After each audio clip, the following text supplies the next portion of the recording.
Ask Reddit by U4X suspect 8930.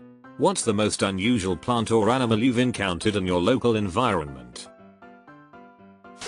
To be a three-legged mixed breed dog my neighbor's daughter adopted 12 years ago.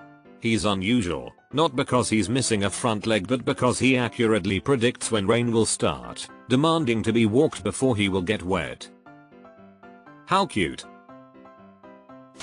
Platypus in the lake near my childhood home. Those things are a freak of nature, but it's super rare to see them in the wild.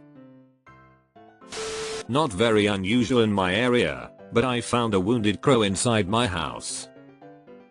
There was a big storm. Next morning I wanted to check for damages and go outside, let the door open.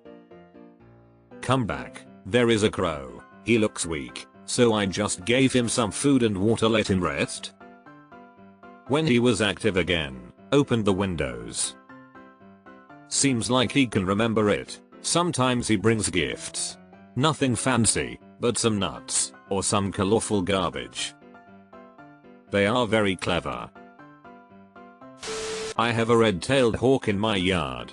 I get to hear the sound of freedom most days when I'm working in the yard. May the wings of liberty never lose a feather. Armadillos. 6:30 AM, on the way to school on my bike. I'm exactly as sleepy as you imagine a teenager to be early in the morning. I pass the bridge in the campsite. Seagulls fly over me and elephants graze peacefully on the side of the road. Everything is normal. Wait, elephantsis is in Norway. I turned my bike around and saw that a circus was letting their animals get some fresh air before traffic picked up. Oh, you mean native animals? A family of orcas close to my childhood home. A flying squirrel. A common budgie parakeet. I guess it escaped from its owner. We have lots of wildlife, even though we're suburban. We're near a river, but the weirdest was when the nutria decided to live in my yard.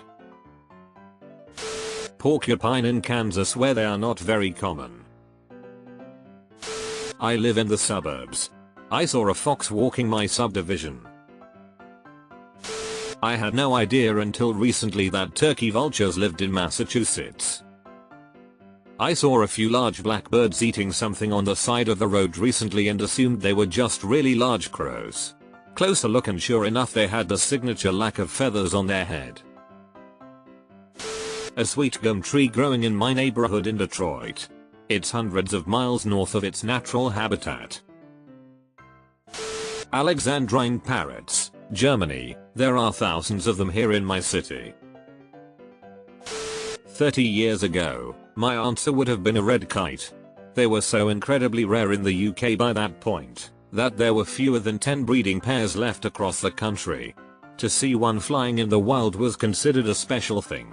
I was 10 when I first saw one and didn't see another one for about 8 years after that. Now, with the reintroduction program, I see one or more on a daily basis.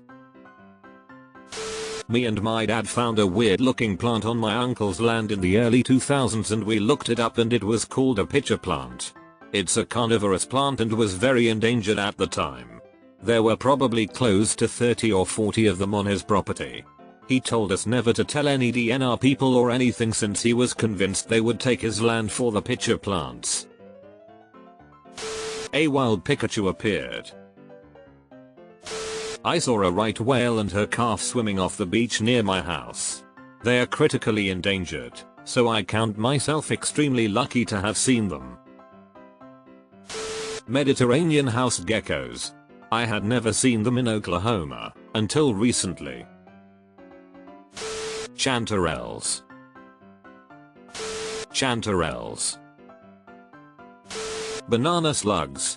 Bright yellow and larger than I was expecting. Humans. Floating octopus.